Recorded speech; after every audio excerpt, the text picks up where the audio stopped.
Hello Aries, Sun, Moon, Rising, Venus signs. Sana po ay nasa mabuti kayong kalagayan.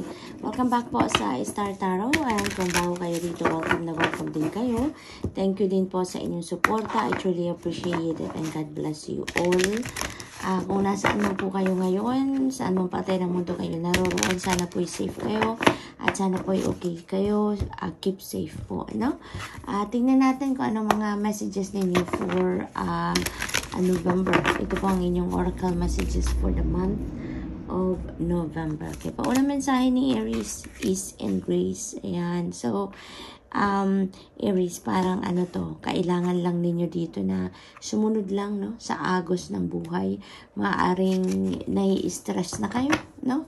Ang iba sa inyo, maaring nai-stress na, maaring nagwo-worry too much, no? Dahil siguro kung ano man yung mga balak ninyo sa buhay, kung ano man yung mga minimitin ninyo sa buhay, maaring hindi pa dumadating, hindi pa nagka-come to fruition. But yung yung suggestion sa inyo ng spirit dito, just go with the flow, no? Go with the flow of life. Dahil kung ano man ang para sa inyo, it will come, no? It will come at the right time, no? It will come in divine's timing, kumbaga, no? So, what else? We have cut the cords. Ayan. So, definitely, no, ang napipick up ko dito, meron talaga kayong control siguro, no? You are controlling the things na gusto ninyong mangyari. Maaaring nag-aano talaga kayo, i-insist, no? Or merong may resistance dito sa mga changes, maaaring gano'n, no? Kaya, parang iniimbitahan kayo dito to cut the cords, no, with the control of what the outcome should be, no? Maaring ganon. Kasi, alalahanin lang natin na kung ano ang para sa atin, it will come in divine's order and timing. Kung ano ang para sa atin, it will come. Kung ano ang hindi para sa atin, kahit yun ang gusto natin, hindi rin yun mangyayari, no? For others of you, Aries, this is an invitation for you now to cut the cords with whatever that is not serving your highest good anymore, no? Kasi otherwise, you can't accept or you can't welcome newness, you can't welcome blessings, you can't welcome prosperity and abundance dito sa buhay ninyo kung marami pa tayong mga negativity sa isip natin, sa damdamin natin, sa energy field natin, no? So whatever it is that is not serving your highest good anymore, not serving your best interest anymore, Aries, now is the perfect time to cut the cords with them, no? So that you can welcome newness, you can welcome fresh start sa buhay ninyo, no? Vulnerability and freedom. It feels like to me dito na pag nakapag-cut na kayo ng cords dito between you and pag nakat ng cords between you and those things, people, situations that doesn't serve your highest good anymore, you will be feeling free. No, you will be feeling free. Kasi, parang makakapag na kayo, magiging maluwag na din ang isip ninyo, pakiramdam ninyo, you know, gagaan ang pakiramdam ninyo dito, Aries. Kaya, it feels like to me that you would be able to, be feeling free to reach for your goals, to reach for the stars, to reach for whatever it is, no, that gusto ninyong mangyari sa buhay ninyo, no, Aries? We have time to take time to breathe. Yan. Bubulo lang ako. Take time to breathe. So, maybe stressed out na nga ang iba sa inyo dito. Pagod na kayo, stressed na kayo dahil maaring you've been working so hard for so long, diba?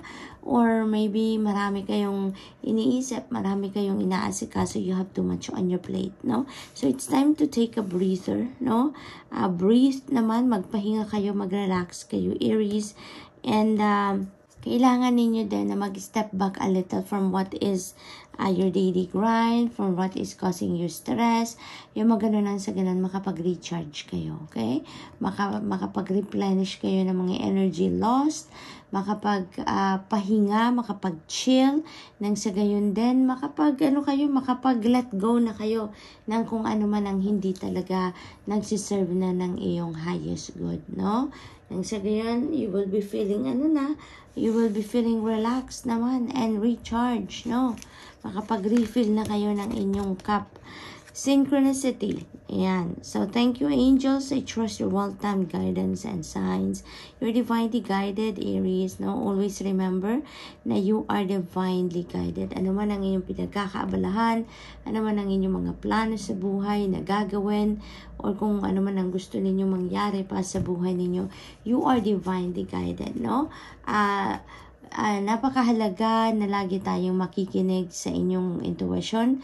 Lagi kayong susunod sa kung ano man ang bulong sa inyo ng iyong intuition. Dahil yan ay may mga importanteng gabay na nilalaman para sa inyo on how you're going to navigate your life, on how you're going to manifest the things that you want to manifest in your life. No? Pinapadalhan ka ng Divine Universe and the rest of your spirit team na mga synchronicities, signs and symbols, intuitive messages para magabayan ka kung ano na ang mga gagawin mo, anong susunod mong gagawin, what are the things that you need to focus on, yung mga ganon, no? Take a step back. Ayan, take a step back and cut the cords. Is almost saying the same thing. Talikuran nyo na kung ano man yung mga bagay, mga sitwasyon, or mga tao na hindi na nagsiserve ng iyong highest good. Dahil ang nararamdaman ko dito, Aries, may mga parating na blessing sa inyo. May mga parating na mga tulong sa inyo ang Divine Universe and the rest of your spirit team. But maybe punong-puno pa kayo. Punong-puno kayo. Marami pa kayong bagahe, marami pa kayong hinaharbor na mga bagay, may mga hinaharbor pa kayo ng mga damdamin, thoughts na hindi na ninyo kailangan. So make room sa sarili ninyo, make room in your life for these new things na parating sa inyo, no?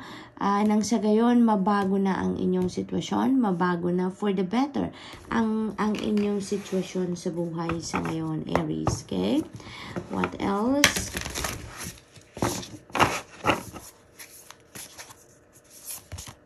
We have traveler and move in a new direction. Ayan. So, move in a new direction. This is what you really need right now.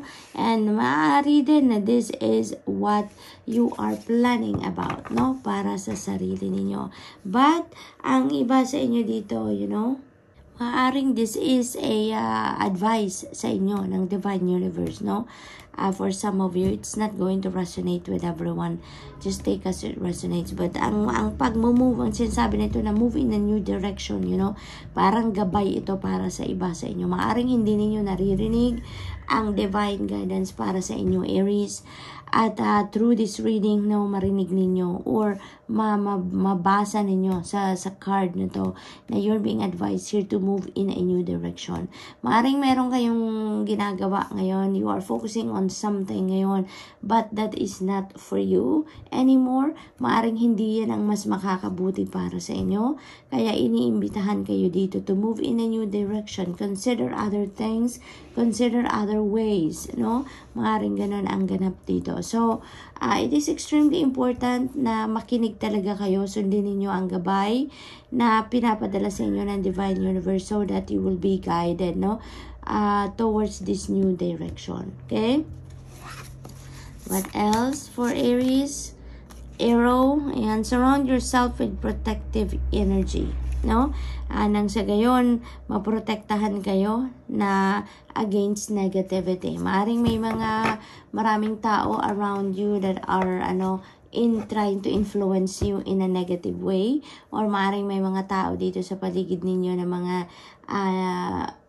low vibration, no? People, kaya maaring maapektuhan kayo, mahawaan kayo ng kanilang negativity, no? So, dito, surround yourself with protective energy, surround yourself with happy people, with inspiring people, and positive thinking people, inspirational people, no? Nang sa gayon, walang makalapit sa inyo na negative energy, walang makalapit sa inyo na mga low vibration people. Okay? Aries, alam nyo naman yun, mararamdaman ninyo, no? Na kung ang mga taong yan low vibe, marites, marisol, parites, parisol, you know those kind of people, mararamdaman ninyo yan. At isa pa, no? Makikilala nyo yan kung ang mga taong yan ay may mga image na talagang ganyan, may mga tatak na ganun sila, you know. Those are the kind of people na dapat hindi na ninyo ini-entertain or hindi na ninyo papakinggan, no? Yung mga ganon. So, tignan natin kung ano pa ang ganap. Final message ninyo is the Guardian. Fire Guardian, ignite your passion. And ignite your passion as you walk towards whatever you want to manifest in your life, as you walk towards your freedom, no, to do whatever you want to do, and embrace, no, the new things, to embrace newness, fresh start dito, positive mindset, no. You are being guided here by the Fire Guardian. You are being guided and sinasamahan ka dito ng Fire Guardian to ignite your passion din, no? Para nang sa gayon, makapag-welcome ka talaga ng mga bago, makapag-welcome ka ng mga bagong opportunities and possibilities dito, no? That you are going to be passionate about. You will be excited and driven and determined to achieve or accomplish kung ano man yung mga gusto ninyo ma-accomplish sa buhay, no, Aries? So that's all I have for you for for November. I hope nakatulong ang mga mensaheng ito in some way. Thank you for watching. Love and light. Namaste.